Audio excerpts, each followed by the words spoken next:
Marcos, capítulo 3. Nós estamos numa sequência, numa série de mensagens expositivas no Evangelho de Marcos. Nós estamos assim mais rápido um pouquinho, porque nós passamos 5 anos expondo o Evangelho de Mateus. Então, muito daquilo que nós estamos vendo aqui em Marcos, nós já vimos na exposição do Evangelho de Mateus, por isso que eu estou um pouco acelerado nessa exposição. Mas o Senhor tem, domingo após domingo, seja pela manhã ou à noite, tem nos agraciado com a meditação no Evangelho de Marcos. Então, hoje, nós vamos ler Marcos, capítulo 3, versículo 13 até o versículo 19, agora pela manhã. E à noite nós estaremos vendo o restante do capítulo, que vai tratar sobre a blasfêmia contra o Espírito Santo, que é um assunto controverso e com certeza o Senhor tem muito a nos ensinar a partir da exposição da sua palavra. Então, vamos juntos, Evangelho de Marcos, capítulo 3, verso 13 ao 19. Quem está nos acompanhando na internet, você que está em casa com a sua família, por favor, pegue a sua Bíblia. Não permita que esse momento seja um momento que você vai ficar disperso com outras coisas. Foque no estudo e na meditação da palavra do Senhor. Diz assim a palavra de Deus, Marcos 3, do 13 ao 19. Depois subiu ao monte e chamou os que ele mesmo quis, e vieram para junto dele. Então designou 12 para estarem com ele e para os enviar a pregar e a exercer a autoridade de expelir demônios. Eis os 12 que designou: Simão, a quem acrescentou o nome de Pedro, Tiago, filho de Zebedeu, e João, seu irmão, aos quais deu o nome de Boanerges, que quer dizer filhos do trovão.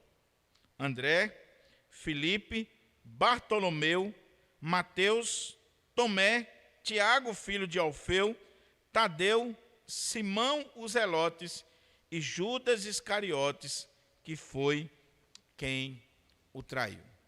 Curva sua fronte, vamos orar mais uma vez ao Senhor, suplicando a Ele a sua graça e a sua direção sobre as nossas vidas. Ó Deus, mais uma vez nós temos o privilégio, Senhor, de meditar na Tua palavra. A Tua palavra foi lida e agora encontra-se aberta diante de nós para nossa reflexão, para nossa instrução, para a edificação da Tua igreja.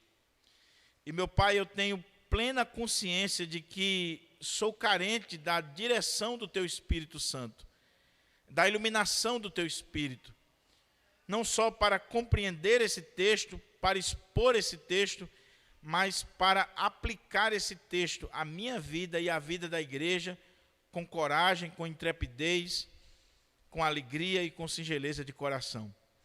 Por isso, meu Pai, eu quero te pedir que o Senhor nos encha mais uma vez do Teu Espírito. Derrama sobre nós o Teu Espírito, esse Espírito maravilhoso que vai nos fazer entender e contemplar as maravilhas da Tua lei. Que as palavras dos meus lábios e o meditar do meu coração sejam agradáveis na Tua presença, ó Senhor, rocha minha e redentor meu. Amém. Mantenha a sua Bíblia aberta, meu querido irmão, minha querida irmã, para a gente meditar na palavra do Senhor. Nós estamos começando uma nova sessão do Evangelho de Marcos. Nós acabamos de ver uma sessão que trouxe para nós 5 ou 6 episódios, do capítulo 2, versículo 1, até o capítulo 3, a altura do versículo 12. Nós vimos aqui alguns episódios que colocam para nós o grau de oposição crescente que o Senhor Jesus estava enfrentando. A oposição dos líderes religiosos de Israel. Eles pensaram no coração, depois eles questionaram os discípulos, depois eles questionaram o próprio Jesus, advertiram o Senhor Jesus e eles tramam a morte do Senhor Jesus. E Marcos, ele escreveu esta unidade de pensamento anterior exatamente para mostrar essa oposição crescente ao Senhor Jesus. Mas a partir de aqui, nós temos outra sequência que vai até o final do capítulo 4 do Evangelho de Marcos, que vai tratar mais dos relacionamentos do Senhor Jesus. E, à medida que a gente for expondo o texto, a gente vai entendendo melhor. Para a gente entender esse texto aqui, que nós acabamos de ler, que trata da escolha dos apóstolos, é aqui que Jesus vai designar 12 homens para estarem com ele. Dentre aquela multidão, ele vai escolher esses 12 homens, da multidão de discípulos. Ele vai eleger esses 12 homens para estarem com ele e para os enviar a pregar, a expulsar demônios e também a curar os enfermos. Então, esses homens, eles vão realizar essa obra que o Senhor Jesus tem separado para eles. Para a gente entender isso aqui, esse texto da palavra do Senhor, nós precisamos, pelo menos, compreender 3 coisas à guisa de introdução que eu queria chamar a sua atenção. Primeiro, se você olhar o relato anterior das curas, dos milagres, das obras que o Senhor Jesus estava realizando, e aí o ministério de Jesus ele estava ganhando uma amplitude muito grande. Jesus estava caindo na graça do povo. As multidões vinham até ele não tinha tempo mais nem para comer direito, nem para descansar, porque as multidões estavam afluindo de todos os lugares para encontrar-se com Jesus. Então, primeira coisa que chama a atenção é isso. Por que Jesus vai escolher 12 homens e vai dar autoridade a esses homens para pregar, expulsar demônio e curar enfermos? Porque a multidão que vinha ao encontro de Jesus era muito grande e Jesus sozinho não teria condições de atender todo aquele povo. Então o Senhor, ele vai designar 12 homens, ele vai revestir esses homens de autoridade e vai enviar esses homens para fazer a obra. Então essa é a primeira coisa, as multidões, o volume do ministério de Jesus que está crescendo. Segunda coisa, meus irmãos, para a gente entender esse texto, é que existia uma oposição dos líderes de Israel. Nós vimos isso aqui. Marcos acabou de colocar para nós que essa oposição era crescente, era uma oposição intensa dos líderes. Por inveja e por uma série de coisas, os líderes de Israel não apoiavam o ministério de Cristo. Eles estavam perdendo pessoas para o ministério do Senhor Jesus. Então Jesus não contava com a liderança religiosa de Israel. Ele não tinha um apoio de Israel, dos líderes, dos sacerdotes, dos escribas, dos fariseus, de toda aquela elite teológica, intelectual da nação de Israel.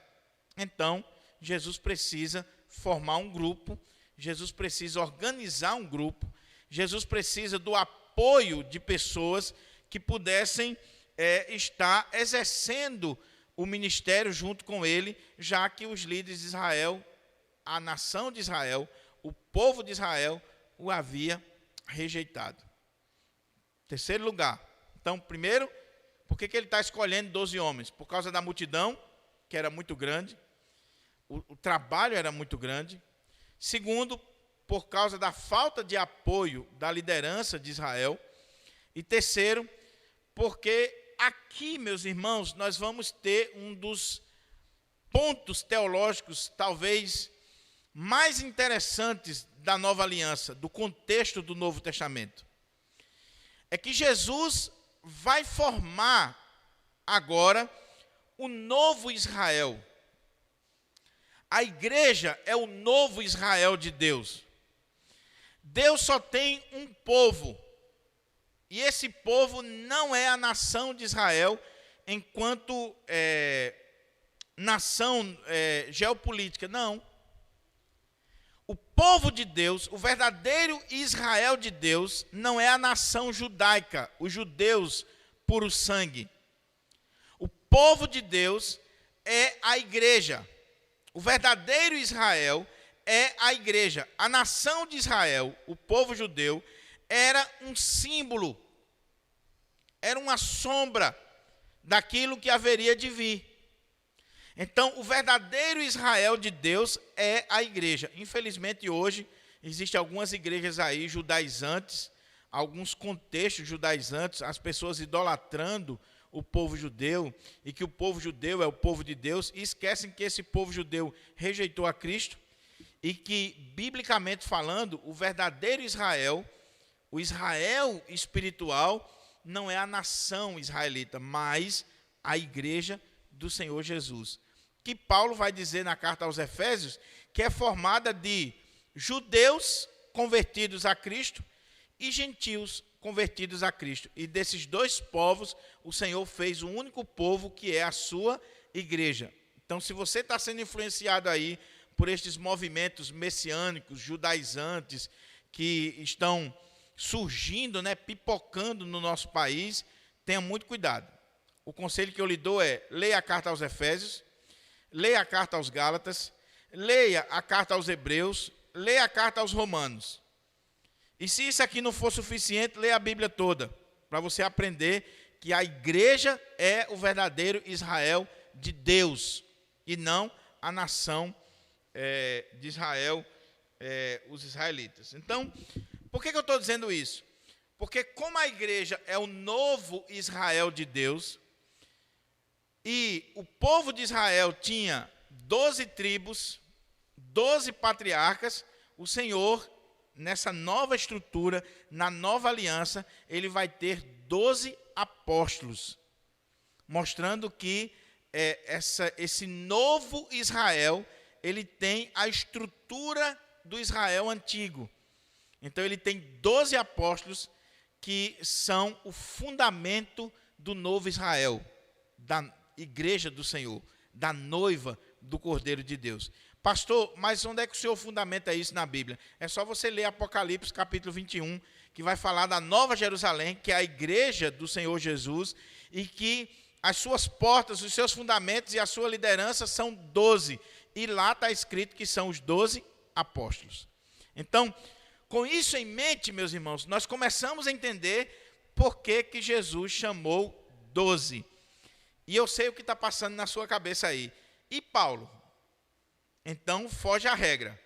Quando a gente chegar lá, nós vamos ver por que Paulo não foge à regra.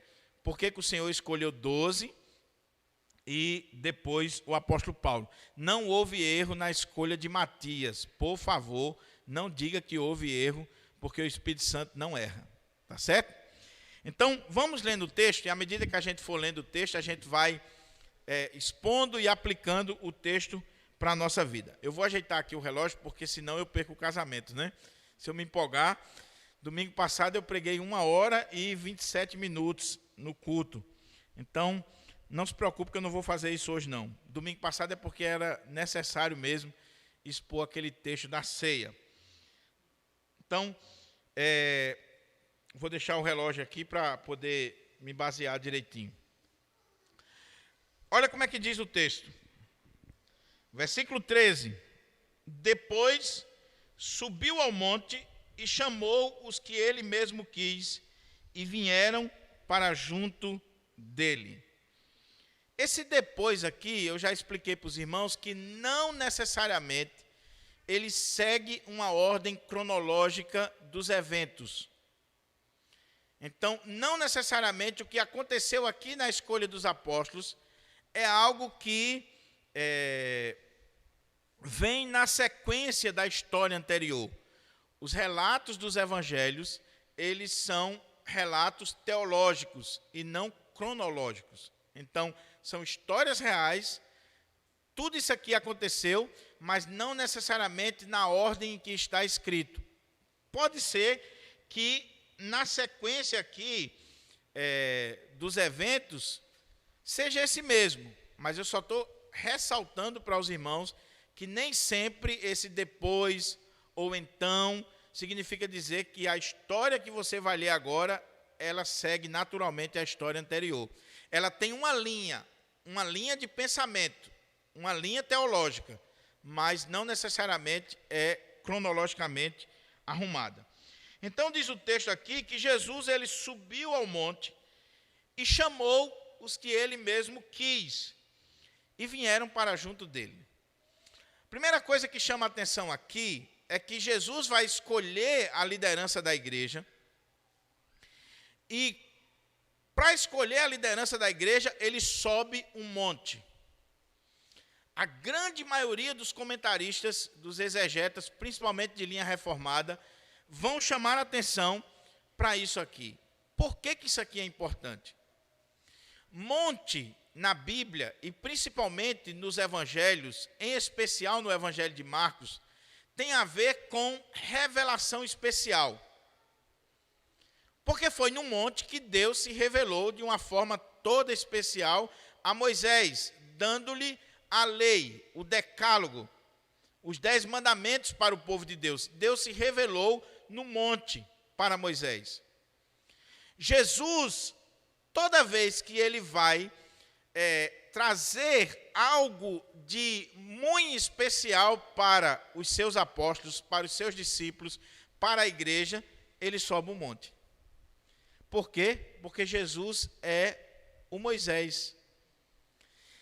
E ele está subindo o monte. Se você olhar Mateus, quando ele vai falar sobre o reino de Deus, as bem-aventuranças, o sermão do monte. Quando ele sobe o monte, é esse novo Moisés. Então, ele não está escolhendo a liderança da igreja, não são 12, não é o novo Israel.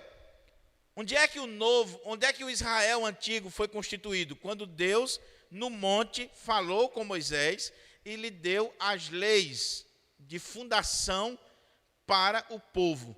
Então, Jesus, ele agora vai organizar esse novo Israel, que é a igreja, ele vai subir um monte, assim como Moisés lá atrás subiu, e ele vai subir um monte para falar com esse novo Israel e para constituir esse novo Israel. Então diz o texto, depois subiu ao monte e chamou os que ele mesmo quis e vieram para junto dele. Os discípulos do Senhor Jesus, que já haviam sido escolhidos, você vê aqui no relato de Marcos que ele já tinha chamado os discípulos, ele já tinha chamado pelo menos 4 à beira do mar, já tinha chamado Mateus, e havia muitos outros discípulos do Senhor Jesus. E ele vai subir ao monte e chama para junto dele aqueles que ele mesmo quis. Aqui tem uma coisa muito interessante, meus irmãos. Jesus subiu o monte não só por causa desse simbolismo que ele está formando o novo Israel, não só porque ele vai formar esse grupo aqui dos 12 apóstolos, mas Lucas nos dá uma informação interessante. Lucas diz que Jesus subiu ao monte e ele passou a noite toda orando. Era um momento especial, era um momento diferenciado, era um momento em que Jesus iria escolher a liderança da igreja. Jesus não escreveu um livro, Jesus não fez outra coisa a não ser escolher 12 homens e colocou na mão desses homens, homens comuns, homens que talvez eu e você não escolheria, ele colocou na mão desses homens o futuro do novo Israel, da igreja. Ele não escreveu um livro, ele não construiu um templo, ele não criou nenhum tipo de associação burocrática, ele simplesmente vai escolher 12 homens dentre aquela multidão de discípulos. Então, a coisa era tão séria, a decisão era tão séria, que diz o Evangelho de Lucas que ele sobe o monte, ele passa a noite toda orando ao Pai, buscando a direção do Pai. E quando amanhece, ele desce e ele chama para junto de si os apóstolos, os 12. Ele escolhe os 12 e vai designar para pregar. Então, ele orou a noite toda. Depois subiu ao monte e chamou os que ele mesmo quis e vieram para junto dele. Meus irmãos, preste atenção no que está acontecendo aqui. Como eu disse, Jesus está escolhendo a liderança da igreja. O fundamento da igreja, aqueles que vão ser rochas na sua igreja. Como diz a carta aos Efésios, capítulo 2, a igreja está fundamentada sobre os apóstolos, o fundamento dos apóstolos. Para isso ele ora, ele busca a direção do Pai. Mas quando ele busca a direção do Pai, ele chama os que ele quis. Haviam muitos discípulos, haviam muitos seguidores, mas Jesus está chamando o que ele quis. O que é isso aqui?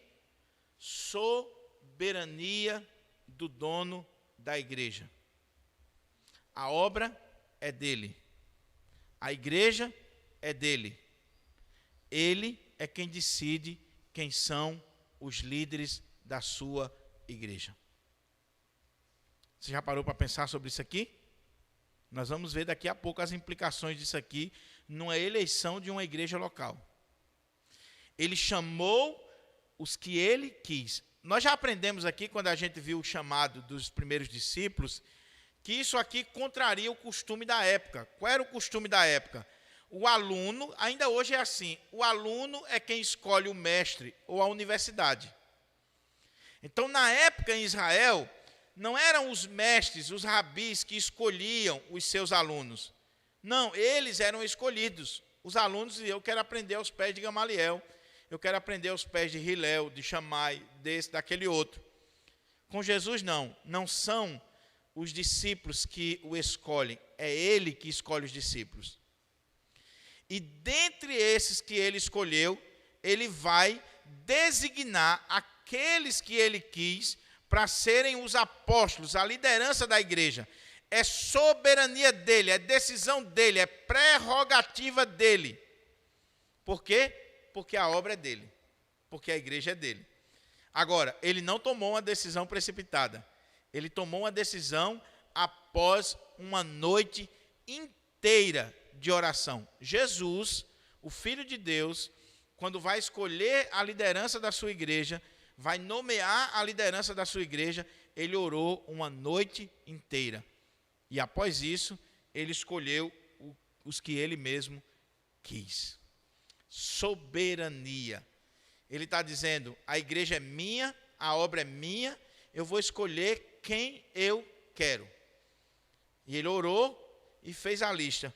Dentre esses aqui, eu vou separar Mateus, eu vou separar Bartolomeu, eu vou separar Tiago, João, eu vou separar esses 12, e esses 12 eles vão estar junto a mim. Agora preste atenção aqui, o outro ponto, que diz assim: depois subiu ao monte e chamou os que ele mesmo quis. E vieram para quê? Para realizar a tarefa? Não, para junto dele. Oh, meus irmãos, isso aqui é tão importante. Porque, como diz o pastor Hernandes, vida com Deus precede trabalho para Deus. Você prestou atenção que quando Jesus vai escolher a liderança da igreja, ele está escolhendo a liderança da igreja a partir do número de discípulos, daqueles que são crentes, daqueles que são convertidos a ele. Ele não está escolhendo qualquer um.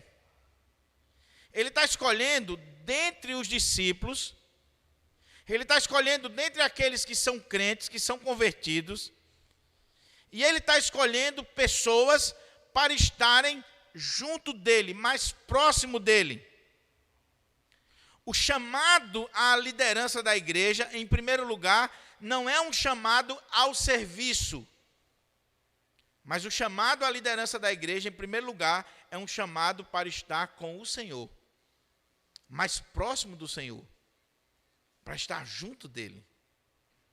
Então, você é pastor, você é presbítero, você é diácono, você é uma liderança, você não foi chamado em primeiro lugar para a tarefa, você foi chamado em primeiro lugar para estar mais junto do Senhor Jesus, do dono da igreja, junto dele. Isso aqui é extraordinário. Porque parece, meus irmãos, que quanto mais funções nós assumimos, quanto mais liderança nós galgamos na igreja, mais distante de Cristo nós vamos ficando. Quando deveria ser o contrário.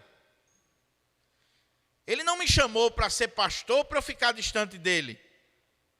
Para que eu não ore mais, não leia mais a Bíblia, não tenha mais uma vida de comunhão com ele. Pelo contrário. Na hora que ele escolhe a liderança da igreja, é para essa liderança estar mais próximo dele. Todo mundo deve estar próximo, mas a liderança em especial. Aqueles 12 apóstolos são escolhidos para receberem revelações diretas de Cristo, para caminharem com ele, para estarem junto dele, e dentre os 12 ele ainda vai escolher 3, e dentre os 3 ele ainda vai escolher 1, para estar mais próximo dele. Então, os que ele quis, para junto dele. Eu tenho certeza que o Espírito Santo de Deus já está começando a aplicar no seu coração as implicações disso aqui na nossa vida hoje, na vida da igreja. Para junto dele. Liderança tem que ser crente, liderança tem que estar junto de Cristo, aos pés de Cristo, caminhando com o nosso Senhor Jesus Cristo. Então diz o texto que, então designou 12 para estarem com ele e para os enviar a pregar e a exercer a autoridade de expelir demônios. Mais uma vez, isso é tão importante que Marcos ressalta. Como é que diz? Então designou 12 para estarem com ele, junto dele, uma comunhão mais profunda com ele. Aqueles 12 vão fazer um seminário intensivo com Jesus. Eles vão ouvir as explicações das parábolas. Eles vão fazer o melhor curso de teologia da história da humanidade, que nenhum seminário, nenhuma faculdade, por melhor que seja, consegue suplantar. Eles foram chamados para aprender com Jesus, para estarem junto com ele. Agora preste atenção à palavra que Marcos utiliza aqui. Então designou 12 para estarem com ele, para os enviar a pregar e a exercer a autoridade de expelir demônios. Eis os 12 que designou. O que é designar? Você tem um grupo de pessoas. Agora pela manhã nós temos um grupo aqui na igreja. E eu quero designar 12 pessoas aqui para cuidar de uma tarefa especial. Então o que eu faço? Eu escolho aqui, dentre os irmãos, 12 pessoas para determinada tarefa. Dentre os iguais, dentre os pares, eu escolho 12. Só que não é essa a palavra que está no grego, na língua grega. Na verdade, a melhor tradução aqui não seria designou, que pode dar essa ideia de uma escolha natural, de uma separação dentre os demais, muito natural. Simplesmente Jesus chegou naquele grupo de discípulos e aí ele separou ou designou 12 para estarem com ele. Dentre esses aqui, eu vou separar 12 para estar comigo. Mas o texto grego é muito mais profundo do que isso. O texto grego é que ele fez, ele criou, ele trouxe à existência. É a mesma palavra que a Septuaginta utiliza, a tradução grega do Antigo Testamento, utiliza para Gênesis capítulo 1, quando Deus criou todas as coisas, do nada, ex nihilo. A ideia aqui é que Jesus vai criar, vai fazer, ele vai trazer à existência esses 12. Não é simplesmente uma separação. É algo que ele está criando, que ele está fazendo. É uma obra especial do Senhor Jesus. Por isso que ele orou a noite toda. Porque para você simplesmente separar, designar, é fácil. Mas a ideia aqui não é essa. A ideia aqui é que Jesus, ele fez, ele criou, ele trouxe à existência esse grupo especial que Lucas vai colocar, que ele vai chamar de apóstolos. De apóstolos. Até aqui, você não tem a figura do apóstolo, você tem a figura do discípulo. Discípulo é uma coisa, apóstolo é outra, completamente diferente. Nós somos discípulos do Senhor Jesus, mas nós não somos apóstolos do Senhor Jesus. Os apóstolos, eles foram feitos, criados, trazidos à existência pelo Senhor Jesus. Por que isso é importante, meus irmãos? Então designou 12 para estarem com ele e para os enviar a pregar e a exercer a autoridade de expelir demônios. Eis os 12 que designou. Lucas vai dizer que ele, antes de enviar, ele deu o nome de apóstolos. O que é um apóstolo? Qual era a necessidade aqui? Lembra do primeiro ponto da introdução? As multidões estavam crescendo, afluindo, vindo para o Senhor Jesus. Jesus é quem pregava, é quem curava, quem expulsava demônios, quem realizava toda aquela obra. E agora, o que vai acontecer? Jesus, ele toma uma decisão. Eu preciso instituir os apóstolos. Eu preciso trazer à existência um grupo que me represente. Que, quando eles chegarem, sou eu que estou chegando. Então, eles vão fazer as mesmas obras que eu faço. O que é um apóstolo, meus irmãos? E por que não existe mais apóstolos hoje? Todos aqueles que se dizem apóstolos hoje são falsos profetas. São falsos apóstolos. O que é um apóstolo? Um apóstolo, essa instituição apóstolo, é um conceito que vem lá do Antigo Testamento, uma instituição no Antigo Testamento chamado Shaliá. O que é o Shaliá? O Shaliá é um representante absoluto. É aquele que tem a procuração. Hoje a gente conhece mais essa linguagem da procuração. Vou dar um exemplo. A irmã Elaine, junto com o pai dela, eles são os advogados aqui da nossa igreja. Há poucos dias, eu tive que assinar uma procuração para que Elaine me representasse. Eu sou o representante oficial da igreja, diante das autoridades, mas tinha uma questão para resolver. A advogada, ela veio lá em casa com uma procuração, eu assinei a procuração, ela me representa. Não precisa eu estar presente. O que ela fizer lá, sou eu que estou fazendo. O que é um apóstolo? Um apóstolo é um representante oficial do Senhor Jesus.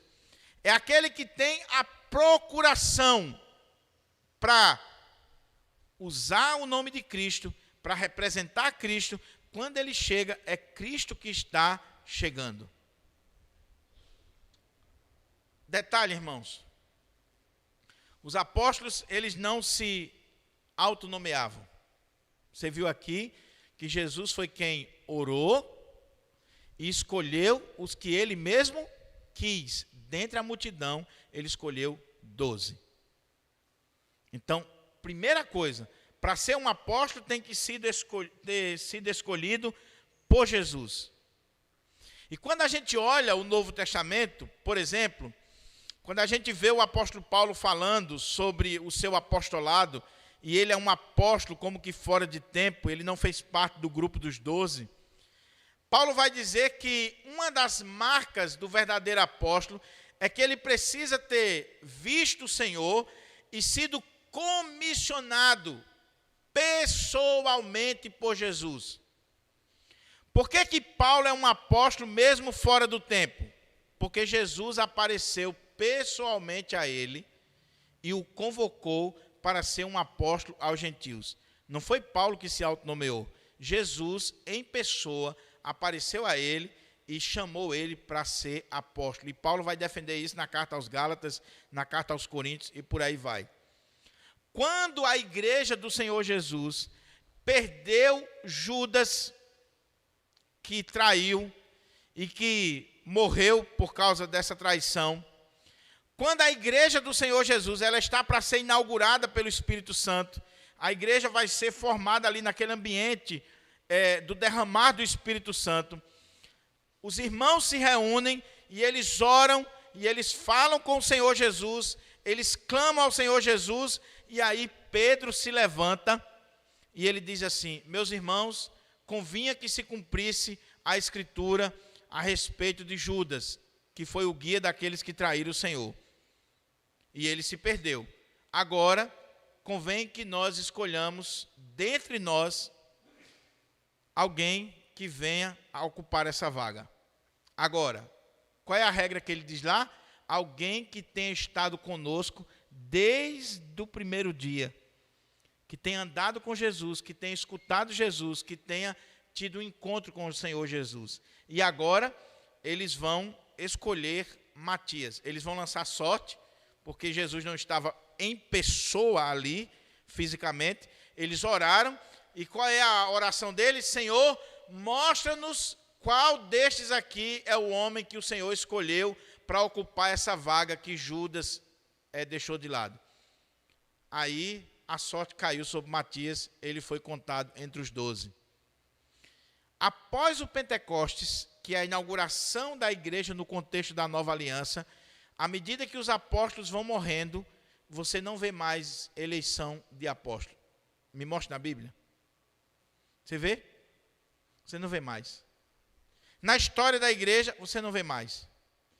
O único que é uma exceção é o apóstolo Paulo. Sabe por quê? O relógio está correndo aqui. O único que é uma exceção é o apóstolo Paulo, por um detalhe. Lembra que eu falei que os 12 apóstolos, eles foram escolhidos? Por que 12? Por que esse número? Por que não 15? Por que não 10? Por que não 6? Por que não 50? Por que 12? Por causa das 12 tribos de Israel. Eles são o novo Israel de Deus. O fundamento da igreja são os 12 apóstolos, como diz lá em Apocalipse 21. Agora, por que Paulo foi escolhido? Aí alguns teólogos, alguns estudiosos, eles querem dizer que houve um erro na eleição de Matias, e por isso que Paulo foi escolhido e contado entre os 12. Mas o próprio Paulo não diz isso. Quando você lê a carta aos Coríntios, Paulo diz que o Senhor, após ressuscitar, apareceu aos 12. Paulo não se coloca entre os 12. Então, pastor, qual é o ponto aqui? O ponto é que esses 12, eles foram enviados às ovelhas perdidas da casa de Israel. Eles são o fundamento desse novo Israel. E Paulo é um apóstolo designado para os gentios. O povo de Deus, o novo Israel de Deus, ele não é formado de judeus e gentios. Então o Senhor vai pegar esses 12 que vão pregar para os judeus, não só para os judeus, eles também vão se espalhar pelo mundo, mas principalmente para os judeus, e ele vai levantar Jesus, que é o dono da igreja, que é o Senhor da igreja, que escolhe quem ele quer. Jesus vai aparecer a Paulo e vai dizer: eu escolhi você para ser um apóstolo aos gentios. Depois de Paulo, meu irmão, quem se levantar dizendo que é apóstolo é mentiroso. É mentiroso. Outro detalhe, para a gente caminhar para a conclusão. Então designou 12 para estarem com ele e para os enviar a pregar e a exercer a autoridade de expelir demônios. E lá em Mateus vai colocar também curas. Terceira marca de um apóstolo. Ele tinha que ser escolhido por Jesus, ele tinha que ter participado do ministério do Senhor Jesus, e ele realiza as mesmas obras do Senhor Jesus. Eles têm poder para pregar, para ministrar a palavra, E a palavra dos apóstolos, ela é uma palavra que eles receberam do Senhor Jesus, então elas têm autoridade igual à do Senhor Jesus para a vida da igreja. Por isso que as cartas de Paulo, aí talvez você diga assim, pastor, então o evangelho de Marcos, como é que fica? Você lembra que Marcos está escrevendo as memórias de Pedro? Por que que o evangelho de Marcos é inspirado e tem autoridade para a vida da igreja do Pirangi hoje? Porque o que nós estamos lendo aqui é o que Marcos registrou das memórias de Pedro, um apóstolo. Esse era um critério de canonicidade. Mas o que eu estou colocando aqui para vocês, meus irmãos, é que os apóstolos, eles tinham uma autoridade que ninguém mais na história da igreja tem. Ninguém. Qual é a autoridade? Pregar, e a sua pregação era revelacional, era uma pregação que era norma para a igreja. Por isso que quando Paulo escreve as suas cartas, ele diz, aqui quem está falando é o apóstolo Paulo, não é um homem qualquer, é o apóstolo Paulo. Então o que ele diz é autoridade para a vida da igreja. Eles tinham autoridade para curar enfermos, do mesmo jeito que Jesus fez. Os apóstolos, eles simplesmente ordenavam, e a pessoa era curada. A sombra deles curava, a sombra curava. Pedro e João estão chegando no templo para orar, e tem um homem lá, aleijado, e eles dizem assim, não tenho prata nem ouro, mas o que tenho eu te dou. Em nome de Jesus, levante e anda. Ele nem orou. Ele só fez ordenar e o cara se levantou. Por quê? Porque quem estava falando ali não era pura e simplesmente Pedro e João. Quem estava falando ali era o próprio Cristo. Eles tinham uma procuração, eles eram os representantes legais. Eles eram aqueles que receberam a autoridade da parte do Senhor para exercer aqueles sinais e maravilhas que o Senhor Jesus fazia. Então ele designa esses homens para pregar, expulsar demônios. Os demônios se submetiam aos apóstolos. Eles expulsavam os seres espirituais. E você lembra quando aquela galera foi expulsar um demônio, e aí os demônios disseram assim, olha, eu sei quem é Jesus e sei quem é Paulo. Agora vocês não sei quem são não. E partiu para cima e meteu o cacete naqueles jovens, e eles correram nus, envergonhados. Eles sabiam quem eram os apóstolos, eles sabiam quem era Jesus. Até os demônios sabiam. Então o ponto aqui é, Jesus escolhe 12 homens e reveste esses homens de uma autoridade que ninguém mais na história vai ter. Ele escolhe o apóstolo Paulo como um apóstolo fora de tempo, reveste Paulo de uma autoridade para pregar, para escrever cartas, para ser voz de autoridade para a igreja, para o novo Israel. E aí o texto diz assim, eis os 12 que designou, Simão, a quem acrescentou o nome de Pedro, Tiago, filho de Zebedeu, e João, seu irmão, aos quais deu o nome de Boanerges, que quer dizer filhos do trovão. André, Filipe, Bartolomeu, Mateus, Tomé, Tiago, filho de Alfeu, Tadeu, Simão Zelote e Judas Iscariotes, que foi quem o traiu. Deixa eu fazer uma perguntinha para você, meu irmão, simples, antes de falar um pouco sobre esse texto, caminhando já para a conclusão. Você consegue escalar os 12 apóstolos de cabeça? Você consegue? Pensa um pouquinho. Agora deixa eu fazer outra pergunta para você. Você consegue escalar o time que você gosta?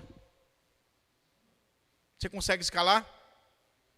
Se você consegue escalar o time que você gosta e não consegue escalar os 12 apóstolos, isso mostra que você é mais mundano do que crente. Porque se você fosse crente realmente suficiente, você saberia escalar os 12 apóstolos do mesmo jeito que você escala o time titular que você ama, e você escala não só o time completo, mas você escala o reserva, você escala aqueles que devem ser escolhidos. É só um parentezinho na mensagem para mostrar o quanto nós deixamos a desejar nas coisas de Deus. Só para mostrar para os irmãos o quanto nós deixamos a desejar nas coisas de Deus. Escalar o time, irmã Maria, ele escala. Agora diga assim, muito bem, você escalou aí o time do Flamengo, do Vasco, do América, do ABC, você escalou legal. Você disse todos os nomes dos jogadores, você sabe o que eles gostam, o que eles comem, de onde eles vieram, em que ele é bom, você sabe de tudo sobre o seu time. Beleza, vamos fazer um teste agora, aqui. Está aqui um papel e uma folha. Escale os 12 apóstolos sem olhar para a Bíblia. Escala aqui. Se você não consegue, meu irmão, você está precisando ler mais a Bíblia. Você está gastando pouco tempo com a Bíblia. Você está precisando orar mais, ler mais, se aprofundar mais na palavra de Deus. Pastor, o senhor não está sendo radical, não? Não, meu irmão. Eu já falei aqui, quando eu estudava no seminário, em 2009, foi feito um trabalho com a turma e mandaram a gente numa mesquita muçulmana, aqui em Natal, para fazer uma entrevista com o sheik lá. E aí eu perguntei para o camarada que nos recebeu. Primeiro a gente chegou, o ônibus atrasou um pouco, a gente chegou um pouco atrasado, o cara estava orando no horário da oração e a gente não pôde entrar. Teve que esperar o cara terminar de orar. A gente é diferente, né? Você está orando, a pessoa chega, bate nas suas costas, chama. Eu só vi um presbítero uma vez, estava orando, o irmão chegou, chamou, ele ficou calado. Continuou orando. O irmão chamou de novo, ele disse, meu irmão, só um minutinho que eu estou falando com Jesus, depois eu falo com você. Depois eu falo com você. Aí, entrevistando aquele sheik, eu disse assim, uma das perguntas que eu fiz foi, como é que alguém é escolhido para ser um sheik? E ele disse, muito simples. Sabe como é que é a avaliação? A gente pega assim o Alcorão, que não é um livro pequeno, e a sessão começa da seguinte forma. Abre-se o Alcorão aleatoriamente e diz, o que está escrito na página tal? Abre-se de novo em outra página, o que está escrito na página tal? E durante 3, 4 horas, a avaliação é só essa. Eu disse, meu Deus do céu, se a gente fosse colocar essa regra na igreja, ninguém era escolhido para ser diácono, para ser presbítero, para ser pastor, porque pense que nós somos um povo hoje ruim de Bíblia. Vamos abrir a Bíblia em Sofonias. O irmão termina a pregação e ele não consegue achar. Não consegue achar. Então, qual é o ponto aqui, meus irmãos? Jesus escolheu 12 homens, que como alguém já disse, comuns, reveste esses homens de autoridade e envia esses homens para pregar e para ministrar. Eu não tenho tempo de falar de cada um deles. Aí nós tomaríamos o tempo todinho e eu perco até o casamento que eu vou fazer. Mas depois dá uma estudadazinha sobre cada um deles aqui. Porque, meus irmãos, esses homens aqui têm o nosso DNA. Jesus não escolheu a elite intelectual de Israel, teológica, os ricos, os abastados. Talvez o mais preparado aqui, não dessa lista, mas que foi chamado depois, seja o apóstolo Paulo, que era um poliglota, que estava sendo preparado para ser um rabi.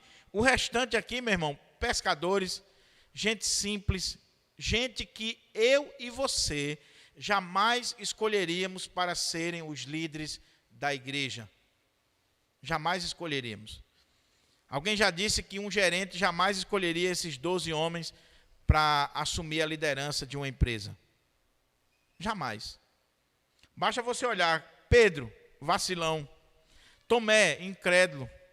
Tem 2 rapazes aqui, se você olhar, Tiago, filho de Zebedeu, e João, seu irmão, aos quais deu o nome de Boanerges, que quer dizer o quê? Filhos do trovão. Pense nos camaradas brabos. Teve um momento que ele disse, Senhor, quer que a gente mande descer fogo do céu? Essa turma aqui não era uma turma fácil, não.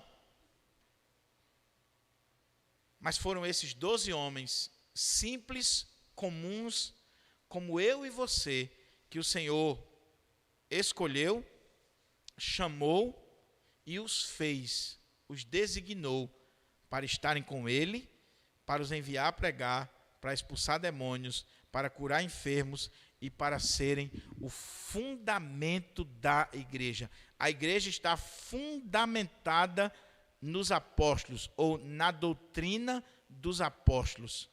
A igreja está fundamentada. E como os apóstolos estão fundamentados em Cristo, que é a rocha principal, então a igreja está fundamentada em Cristo. Depois, como eu disse, dá uma lidazinha nesses homens.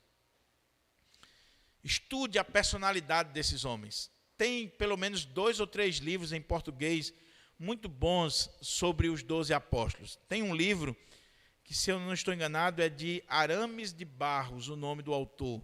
Posso estar esquecendo aqui. Mas é um dos melhores livros que eu li sobre os 12 apóstolos, que é 12 Homens Comuns, que o prefácio é de Dr. Russell Shedd. Uma pesquisa fantástica sobre esses homens. Estude a vida deles, o ministério deles, a maneira como eles terminaram as suas vidas. Estude a própria vida de Tomé, que a gente só fala de Tomé falando mal do bichinho, né? Mas Tomé foi um missionário. Ele levou a palavra de Deus. Estude a vida deles. Concluindo, irmãos, que o relógio aqui bateu 10h30 e eu acho que a noiva já está a caminho lá do local do casamento. Quais são as lições que nós podemos tirar daqui para a nossa vida? E eu quero colocar isso em rápidas palavras para nós. Em primeiro lugar, quando nós vamos escolher a liderança da igreja, é claro que nós não temos apóstolos mais hoje. E esse é um dos pontos da aplicação. Mas nós temos líderes, pastores, presbíteros. Quando você lê o Novo Testamento, você não vê eleição de apóstolos, mas você vê eleição de presbíteros. Em cada igreja, os apóstolos nomeavam ou elegiam os presbíteros. No Concílio de Jerusalém, você já tem a presença dos presbíteros. Você tem apóstolos e presbíteros. E à medida que os apóstolos vão morrendo, eles não são substituídos, os presbíteros vão ganhando força na igreja. Como é que se escolhe a liderança da igreja? Vamos aprender com Jesus. Quando for escolher o pastor, quando for escolher o presbítero, quando for escolher o diácono, vamos aprender com Jesus. Como é que a gente deve escolher? Em primeiro lugar, meus irmãos, a gente deve escolher em oração. A gente deve escolher submetendo-se à vontade de Deus. Senhor, quem é que o Senhor quer? Quem é o homem que o Senhor escolheu para essa tarefa? Para o ministério da palavra, para o presbiterato regente, para a junta diaconal. Quem é o homem que o Senhor escolheu? Oração. Sobretudo nós, reformados, presbiterianos, talvez você está me assistindo agora, e você está acostumado com o modelo presbiteriano, que é eleição, né? Eleição. E a gente diz assim, a igreja presbiteriana, ela tem um sistema de governo democrático representativo. Meus irmãos, não existe democracia na igreja de Deus. Não existe democracia na igreja de Deus. É claro, o processo a olho nu é um processo democrático representativo. É a igreja que está escolhendo, elegendo, tem todo um processo, edital, convocação, escolha de nomes, avaliação do conselho, submete-se à assembleia. Mas o governo da igreja é monárquico, é uma monarquia. A igreja tem um rei, que é o Senhor Jesus, e que ele designa cada um para a sua função. A igreja é dele, não é nossa. Tem que ser escolhido o que ele quer, o que ele quis, a vontade dele. Se nós aplicarmos isso aqui para a nossa vida, meus irmãos, as próximas eleições da nossa igreja, ou da sua igreja, você que está me acompanhando, vai ser diferente. Sabe por quê, meus irmãos? Todo processo de eleição nas nossas igrejas é uma politicagem cebosa. Desculpa a expressão. Porque a gente criou a ideia, a gente trouxe a política do mundo para dentro da igreja. Então nós vamos escolher os nossos representantes. Quem foi que disse que é seu representante? Quem foi que disse que o presbítero é o seu representante? O presbítero, ele está ali representando Cristo para a sua igreja, submissa a Cristo. Então, eu quero perguntar para você, só para a nossa reflexão, quando foi a última vez, quem está nos assistindo aí, coloca nos comentários do YouTube para a gente saber, por favor, se você puder. Quando foi a última vez em uma igreja presbiteriana ou qualquer outra igreja que trabalha com eleição, quando foi a última vez que você viu uma vigília de uma noite inteira antes da eleição de pastor, de presbítero e de diácono? Quando foi a última vez que a sua igreja passou a noite todinha orando, porque no outro dia ia escolher a liderança? Quando foi? Me diga aí. Jesus, o Filho de Deus, onisciente, o Deus encarnado, orou uma noite inteira antes de escolher a liderança da igreja. E nós não oramos nem uma hora. A gente resolve no telefonemazinho, nas baixo-assinadas, nos grupinhos, nas articulações políticas. E depois que a liderança está lá na frente, está fazendo besteira e destruindo a igreja, a gente reclama e a gente pergunta, o que foi que houve? O que foi que houve é que se usou métodos mundanos para escolher a liderança da igreja, agora vai pagar o preço. Qual é o método? É a igreja quem elege, quem vota, quem bota a cédula? É. Mas o método é, Senhor, quem é o homem que o Senhor escolheu? Vamos orar, vamos jejuar, vamos pedir a Deus para saber do Senhor quem foi que Ele escolheu. Aí eu vou indicar de acordo com o critério do dono da igreja, o que ele quer. Como é que ele quer? Está lá em 1 Timóteo 3, está lá na carta de Tito, está na carta aos Efésios. Eu vou olhar se aquele irmão ou aquela irmã, que é legal, se ele tem essas características que o dono da igreja quer. Eu vou escolher um presbítero ou um pastor. Qual é o modelo que Jesus quer para a igreja? Ele deixou lá na palavra. Também não é algo subjetivo, não. Está lá escrito. Ele deixou. Eu vou olhar. Se o irmão bater nisso aqui, eu voto nele. Se ele não bater, eu não vou votar nele, porque eu não estaria escolhendo aquele que Deus quer. Ô, meu irmão, em nome de Jesus, aprenda isso. Para a gente acabar com a politicagem cebosa dentro da igreja. Não indique ninguém, não vote ninguém por amizade, por prestígio, porque a pessoa tem dinheiro, porque a família é a maior na igreja. Não faça isso, meu irmão. Vou votar no irmão fulano porque ele é o cara mais rico da igreja, ou porque a família dele é grande, ou vou votar, como já aconteceu na nossa igreja, nós vamos pegar um aqui para representar a mocidade, fazer pressão no conselho, e esse aqui é o representante da mocidade. Falta de vergonha. O presbítero não é representante da mocidade, nem da SAF, nem da UPH, nem é presbítero do pastor Diogo, como muito pastor diz, o meu presbítero, está louco? A igreja é minha? Presbítero de Jesus Cristo. Então ele não está ali para me representar ou representar qualquer grupinho da igreja. Isso é política lá de fora. Ele está lá porque ele foi escolhido por Deus, eleito pela igreja, a igreja reconheceu o chamado dele e ele está ali para fazer a obra de Cristo. Então, explicando para vocês, pastor, então não vai ter eleição na igreja? Vai. Nós vamos abrir edital, já tem um edital aí de diácono, nós tivemos que cancelar por causa da pandemia, mas nós estamos precisando eleger aqui pelo menos 7 diáconos para a nossa igreja. A igreja está orando, está pensando. Vamos lançar o edital de diácono. Mais na frente vamos lançar para presbítero. Daqui a 2 anos ou 3, se eu não estou enganado, é o tempo do vencimento do meu mandato, vai ter eleição para pastor. Lança-se o edital, indica-se os nomes dentro do prazo, orou, escolheu a pessoa, indica-se os nomes. No dia que for votar, a igreja simplesmente vai fechar os olhos e dizer assim, Senhor, quem foi que o Senhor escolheu? Quem é que o Senhor designou? Eu reconheço que presbítero Júlio, pastor Diogo, presbítero Fábio, fulano de tal, foram escolhidos por ti. Sim, sim, sim, sim.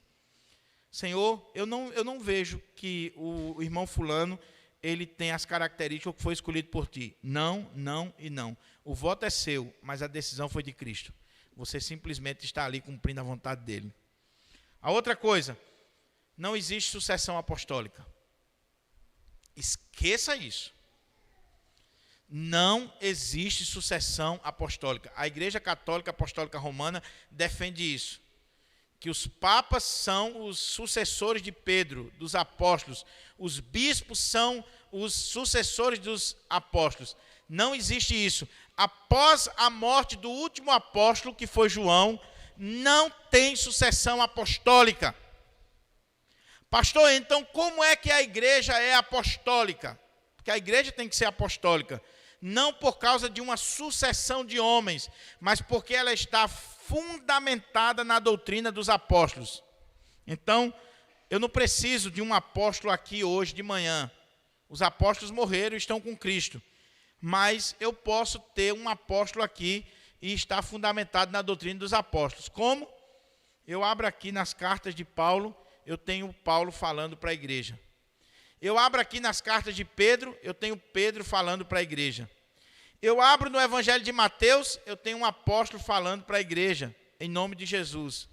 Estou pregando o Evangelho de Marcos, eu tenho alguém que está passando para nós as memórias de um apóstolo, de Pedro, para a igreja. Então, a igreja é apostólica não por causa de uma sucessão apostólica. A igreja é apostólica porque ela está fundamentada na doutrina dos apóstolos que está aqui registrada. Então, guarde isso, meu irmão. E lembre-se, qualquer um que arrogar para si esse título, eu sou apóstolo, eu sou um representante de Jesus, pode descartar que é um falso apóstolo, é um falso profeta. Terceiro, penúltimo lugar. Jesus, ele escolheu 12 apóstolos. Esses homens, eles tinham uma comissão especial. Eles eram os representantes especiais. Não existe mais apóstolos hoje. Agora, existe sim um apostolado que a Bíblia fala. E é isso que muitas vezes as pessoas confundem. O que é um apóstolo? É enviado. Então, você tem os 12 que eram enviados por Jesus, mas em alguns momentos na Bíblia você vai ter outros apóstolos, pessoas sendo chamadas de apóstolo. Mas agora não necessariamente apóstolos de Jesus, mas apóstolos de igrejas. Pessoas que são enviados por uma igreja para plantar um trabalho e para evangelizar. Então, se for nesse sentido, eu não tenho problema do irmão ser chamado de apóstolo. Eu posso dizer aqui, apóstolo Itamar, porque Itamar foi designado pela igreja para uma tarefa especial, ele foi um enviado. Agora, nem de longe ele se compara com os 12. O problema é que existe hoje no Brasil um movimento chamado apostólico, né, que tem uma rede de apóstolos, e aí esses caras eles se colocam no mesmo nível dos 12, inclusive com revelações novas para a igreja. Revelações novas. Quem já viu no YouTube, eu já falei, os irmãos agora, quem não viu vai procurar, né? Mas um miserável dizendo assim, ele está dizendo que Pedro errou, ou foi Pedro ou foi Paulo. E aí ele diz assim, olha, aqui Pedro ou Paulo, não lembro, errou. Então, de apóstolo para apóstolo, eu digo, ele está errado. É um infeliz. Já pensou que coisa? E esses caras estão aí arrebanhando multidões do nosso país. Se você quer se aprofundar nesse assunto, eu indico um livro que é a tese de pós-doutorado do Dr. Augusto Nicodemos, que o nome do livro é Apóstolos. O Dr. Augusto Nicodemos escreveu esse livro exatamente para combater esse movimento apostólico que há nos nossos dias. Concluindo, qual é o ponto que eu quero chamar a sua atenção para a gente orar? Não esqueça que a igreja é de Jesus. Então ele nomeia quem ele quer, ele bota quem ele quer, ele tira quem ele quer, a igreja é dele. A igreja não tem dono humano, a igreja é dele, é do Senhor Jesus. Agora, Jesus é tão bom que ele escolhe de forma soberana, ele escolhe de forma surpreendente e graciosa. Os homens que ele escolheu, meus irmãos, como diz o título do livro, são homens comuns, como eu e você. Sabe o que isso significa? Que apesar dos nossos deméritos, nós não temos méritos, apesar de nós, Deus pode nos usar para a sua glória. É honra, é privilégio. Então, meu querido, se Jesus está lhe chamando para uma determinada tarefa, não encare isso como algo pesado. Encare como um privilégio. Ser pastor é um privilégio, é uma honra. Eu não mereço estar aqui, meu irmão. Eu sou um pecador miserável. Eu sei dos meus limites. Eu sei o quanto fraco eu sou. O quanto incapacitado eu sou para estar aqui na frente. Mas foi o Senhor que escolheu. E é Ele que capacita. Você foi escolhido para ser um presbítero, para ser um diácono. Abrace isso, querido. É triste o que está acontecendo hoje. Falta liderança na igreja. Vai ter eleição na igreja, muitas igrejas aí, lança-se o edital, encerra-se o edital e não tem gente para concorrer. Por quê? Pessoas, não quero saber disso não, já dei minha contribuição, eu não quero mais quebrar a cabeça com nada. Meu irmão, você já pensou no privilégio que você tem de ser escolhido para ser liderança na igreja de Deus? Jesus está chamando você, Ele não precisa de você não, bonitão. Ele está lhe dando a honra, o privilégio. Mas você não quer? Beleza, Ele levanta outro, porque a igreja é dele.